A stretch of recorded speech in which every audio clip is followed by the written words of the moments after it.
Good afternoon. We'll give people a few moments to arrive. We've a number booked on this afternoon, but lovely to have you all here. We will get started very, very shortly. Welcome along, everybody. Very lovely to have you with us for this afternoon's safeguarding briefing.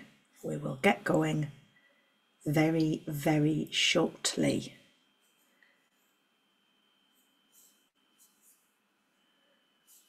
Welcome, welcome everybody. Welcome, welcome. Okay, let us begin. So welcome everyone to today's safeguarding briefing. These are sessions that I run every 6 weeks, same time, on a Tuesday at 3 o'clock.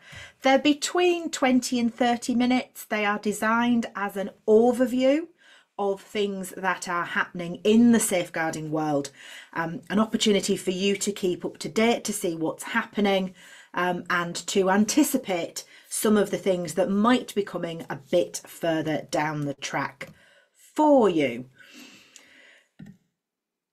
If you've never met us before, welcome along. I am Kate Flounders and I'm the founder of the Safeguarding Association, and the association is specialist in supporting practitioners and professionals who work with that 16 to 24 age range. It's delightfully thorny, delightfully great, and I say delightfully because weirdly it fits with my legal brain. I've over 25 years of legal experience. I'm still practicing, and I'm the founder of the association. I'm a trustee, and I also do lots of independent chair work as well, particularly around this particular age range. We work this session into 3 bits. So we look at reports, we look at guidance, and then we look at any legislation updates.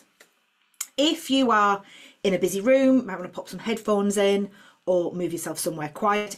If you've got a question, and I'm more than happy to take questions as we go through and at the end, then use the Q&A function. The chat function is a bit hit and miss, so please feel free to use the Q&A function. Okay, so what has been going on? Well, not a huge amount, and then equally quite a lot. There are lots of rumblings around there, as you will see. The Criminal Justice Bill, which is currently before Parliament, is to have a number of updates added to it, a number of amendments to go into that document, into that piece of legislation that will have to go back through Parliament. There are a number of consultations that have been launched. And that will only get more, because what seems to happen is as we get to the end of the academic year, the DfE and the government decide, oh, now's a good time to start asking people lots of questions about lots of things that are actually really quite important, just to the point where everybody's absolutely shattered and is very, very much looking forward to a break. Let's start then with reports. So, mandatory reporting duty of child sexual abuse. You may recall this was a recommendation of the Independent Inquiry into Child Sexual Abuse.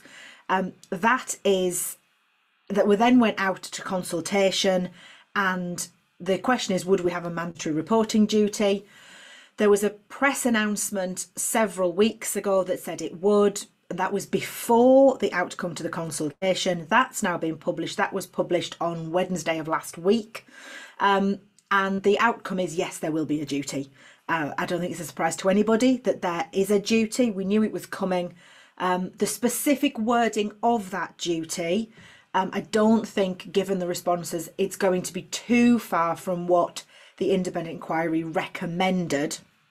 What is interesting is this comment that I've copied from the consultation response, which is that they've not attached criminal penalties to the failures under the reporting duty because they consider that referrals to the DBS or other professional regulators is a more than appropriate outcome.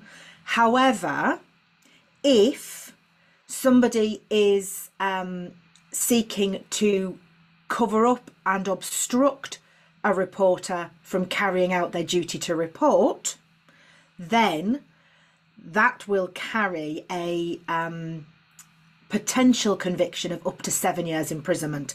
So if, as a reporter, you fail to report, then that's going to go through the DBS service and go through your professional bodies.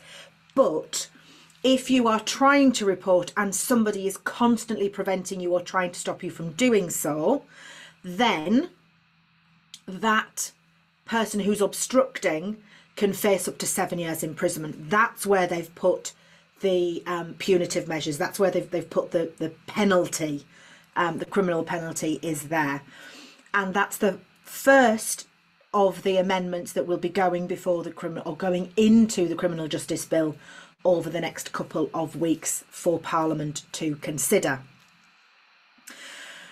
The other consultation that has now opened up is in relation to strip searches, and in particular for those under 18.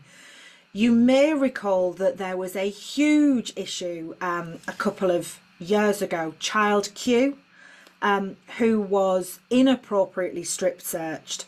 The Home Office has now opened up this consultation. I urge all of you to get involved and have your say in relation to this. It is a massive safeguarding issue. It's a huge area that needs very, very careful consideration, and they're considering whether or not there should be any amendments to PACE, which is the criminal justice code of practice, essentially.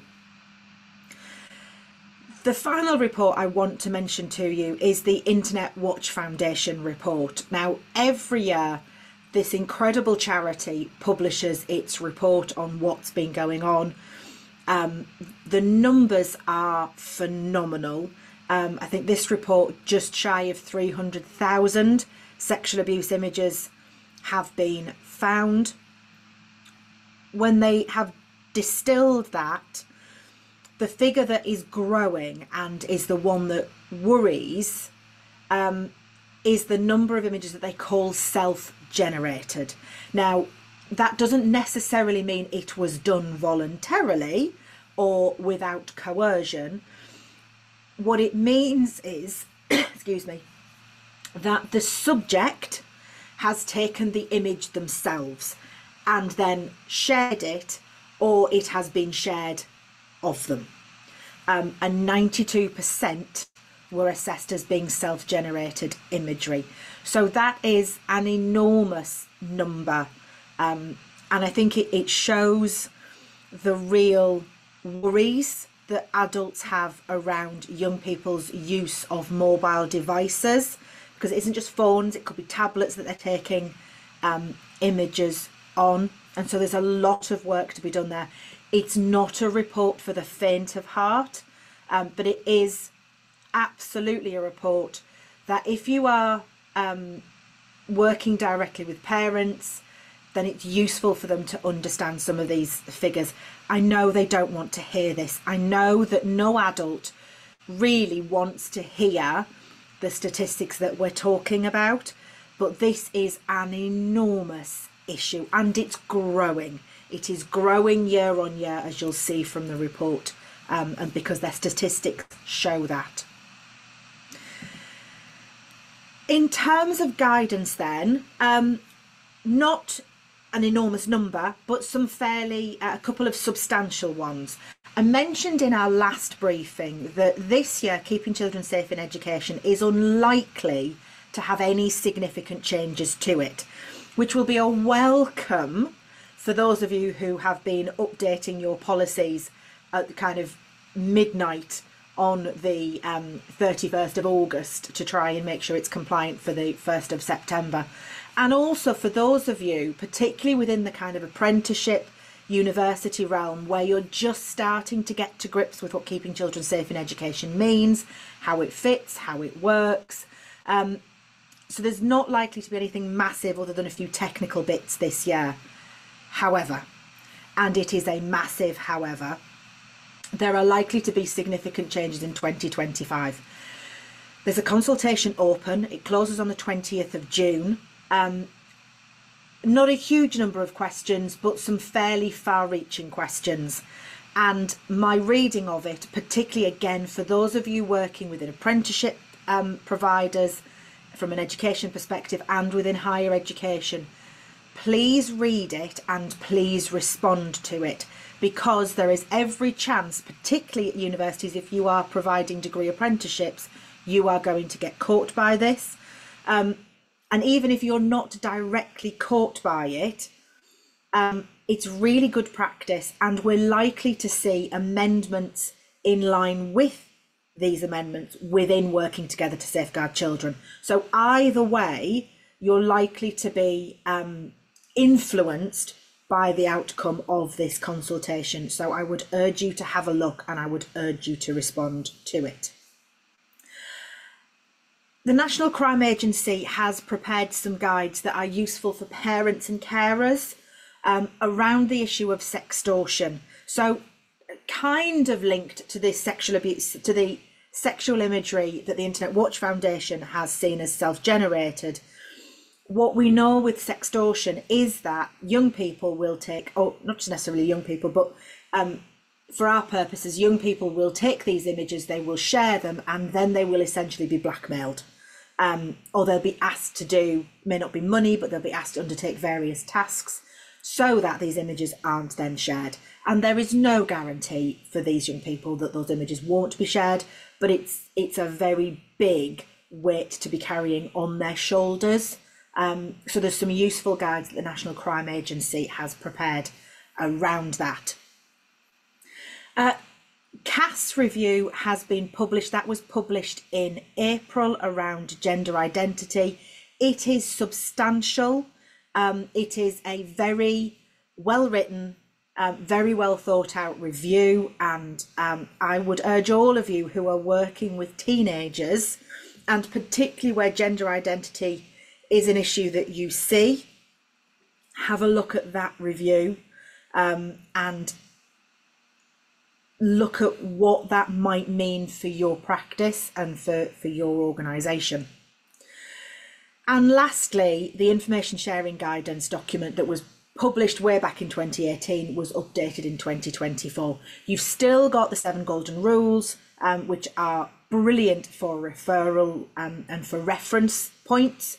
But in terms of your policies and procedures, make sure that they now comply with this guidance rather than the 2018 guidance, because there have been a number of updates to it. And make sure as well that relevant staff all know what is in that document as well. So last but certainly not least, let's have a look at some legal updates. And I've a couple of very hot off the press bits of information for you. The first one is a case. Now I came across this case this morning via a connection on LinkedIn. Now specifically, this was dealing with the issue of a 16-year-old who has a diagnosis of autism, and there was a question mark around capacity, and the young person was working with an out of jurisdiction, possibly offshore gender identity clinic that there were a huge number of concerns about.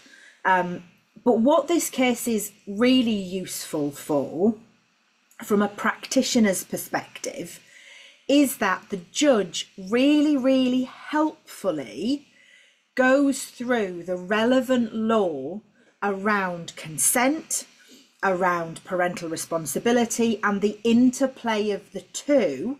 Now, specifically, this was talking about puberty blockers and hormone replacement therapy.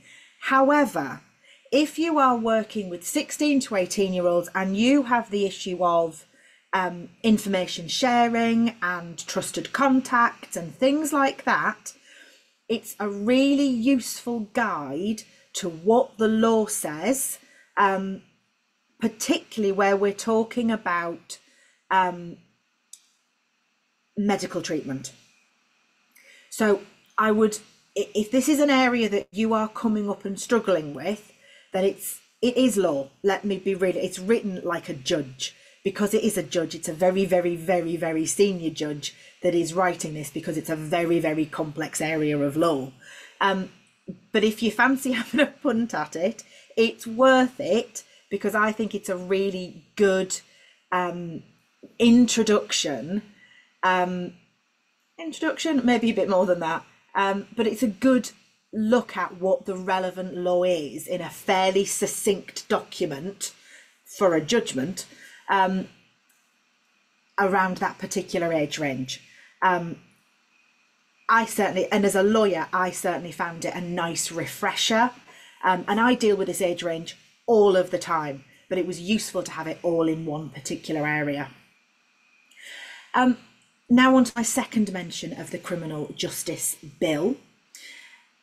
You may recall that, I think it was the Safeguarding Alliance with Sarah Champion MP, started a campaign to prevent registered sex offenders from changing their names.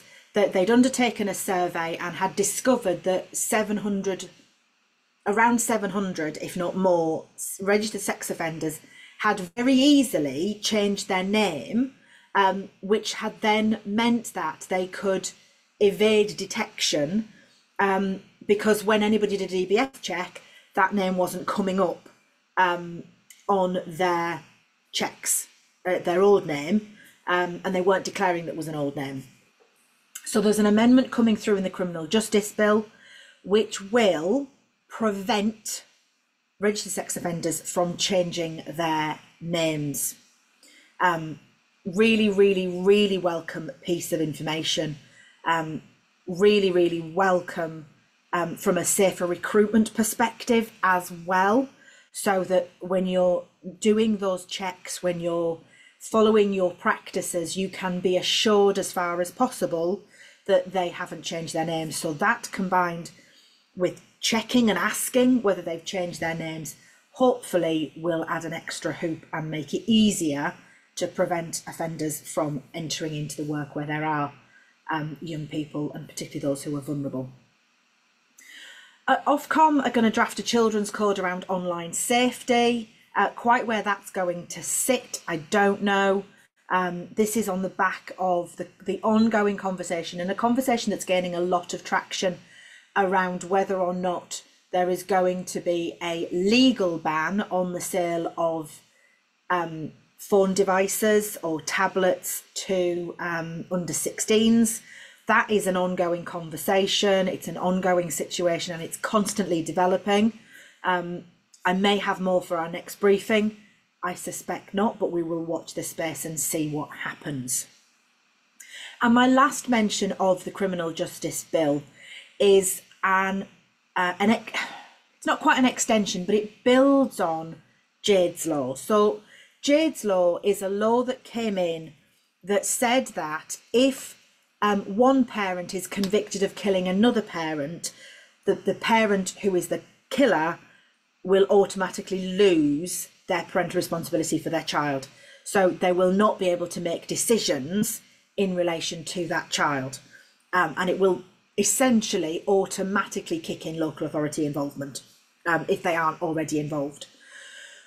What we have here is another addition to the Criminal Justice Bill, which will suspend parental responsibility automatically where a parent is convicted of the rape of a child. Now, that doesn't have to be their child, it can be any child, but it will automatically suspend parental responsibility.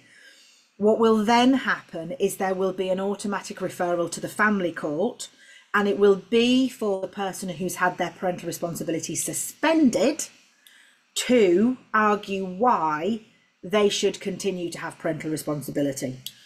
The way it currently happens is that they don't lose PR, they don't lose parental responsibility, and the only way that it becomes a very, very convoluted and expensive way for the non-perpetrator parent to try and stop the other person making decisions about their child. This is aimed at making that really easy and really straightforward. And I think will work really, it should work well. It will probably mean automatic local authority involvement because of that suspension, particularly if that person is the only person with parental responsibility. So we need to think about that. But given we're talking rape, we're talking men, because that's the only way that rape can happen. Otherwise, it's assault by penetration. So it'll be interesting to see how this works. It's a welcome addition. It's another kind of tool, another safety measure in place. We will see how well it works and what happens. This is all well and good as long as the other parent is willing and wants that parental responsibility to be suspended if they have separated.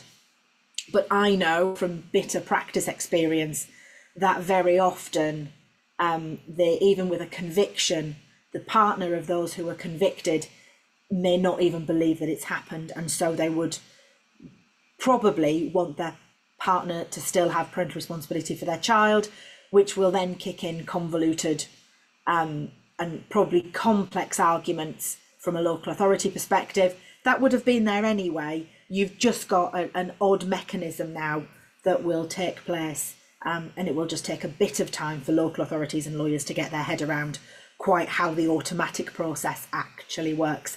But if you've got clients, people you work with who are worried that their partner's still going to be able to make decisions, or their ex-partner's going to be able to make decisions, once this amendment goes through, depending what it finally looks like, then hopefully that will be a big peace of mind to those particular parents, so that they don't have that to worry about. So that's our roundup complete. If you missed my Working Together update webinar earlier this year, you can still get that on the website. In terms of updating training, the DSL refresher, particularly aimed at those working with 16 plus, is on the 20th of June. And what is likely to be my last ever open designated safeguarding lead initial course is on the 26th and 27th of June. So if you've got staff, maybe one or two who need DSL level 3-4, then this will be the last time I'm running it, and it's aimed at running it as an open course. It's aimed at those working with that 16 plus age range. All of our case studies are based at that age range. If you're looking for supervision, I've got some spaces available for next academic year. I only do one-to-one supervision, so let's have a conversation and see if that's something that works for you. And also, if you want a critical friend to help with those complex cases, then let's have a conversation about the Safeguarding Leaders Hub, because it may well be the answer to your prayers. Other than that, thank you very much for being here. Do we have any questions?